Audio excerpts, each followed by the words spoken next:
کیا جمہوریت کے نام پر سیاسی عیاشی؟ کس مشن میں مصروف ہیں؟ آصف علی زرداری کہاں ہیں اور کیا کر رہے ہیں؟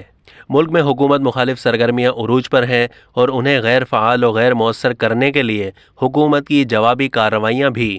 گو کہ یہ صورتحال کسی لمحہ فکریہ سے کم نہیں کہ معاشی بدحالی کا شکار ایک ایسا ملک جس کے بارے میں کل تک دیوالیہ ہونے کے خدشات کا اظہار کیا جا رہا تھا، وہ ان حالات میں جمہوریت کے نام پر سیاسی عیاشی کا متحمل ہو سکتا ہے؟ اس قومی المیے کے محرکات اور مضمرات سے بے نیاز حکومت گرانے اور بچانے کے لیے یہ عمل پوری شدت سے جاری ہے، جسے جمہوریت کا حسن، آزادی اظہار اور اپوزیشن کا استحقاق قرار دے کر مہنگائی کے بوجھ میں دبے ہوئے لوگوں کی چیخوں کو سیاسی نعروں میں دبایا جا رہا ہے۔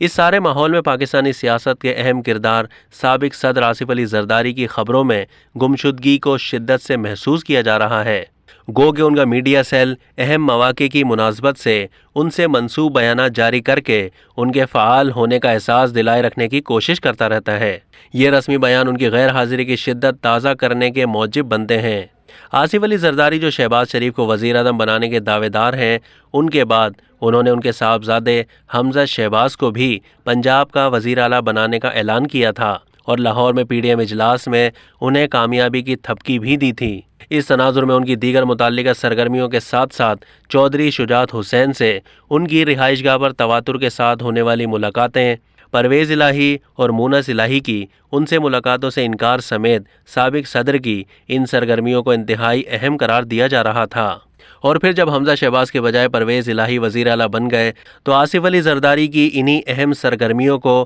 معنی خیز قرار دیا گیا، اور اچانک ہی عین اس موقع پر جب حکومت اور اس کی اتحادی جماعتوں نے پنجاب اسمبلی کے ڈپٹی اسپیکر رولنگ کیس کی سماعت کے لیے فل کورٹ تشکیل دینے کے مطالبے پر سپریم کورٹ میں پٹیشن دائر کرنے کا فیصلہ کیا، اور اس مقصد کے لیے تمام جماعتوں کے قائدین سپریم کورٹ گئے، لیکن چند گھنٹے پہلے اچانک ہی آصف زرداری دبئی روانہ ہو گئے، اور اس اچانک روانگی میں اتنی پر اسراریت تھی کہ ان کے قریب رہنے والے میڈیا کے نمائندوں کو بھی یہ علم نہیں ہو سکا کہ آصف زرداری نے کہاں سے دبئی کے لیے اڑان بھری ہے، اور کیا وہ واقعی عرب امارات کے طیارے سے دبئی گئے تھے یا پرائیویٹ طیارے کے ذریعے باہر گئے، اور ان کے ساتھ جانے والوں میں کون کون لوگ شامل تھے۔ پھر اس بات کے بھی مصدقہ شواہد موجود نہیں ہے کہ کیا سابق صدر واقعی دبئی ہی گئے تھے، اور اگر واقعتاً ایسا ہی تھا تو کیا تمام دنوں ان کا قیام اور مصروفیات دبئی میں ہی تھیں؟ کیا وہاں انہوں نے بعض اہم اور طاقتور لوگوں سے ملاقاتیں بھی کی تھیں؟ اور کیا یہ بھی درست ہے کہ ایک ٹیلی فون کال پر انہیں فوری ملک سے باہر جانا پڑا؟ یہ اور اس سے جڑے کئی سوالات موجود ہیں جو خبروں اور تبصروں میں کیے جا چکے ہیں،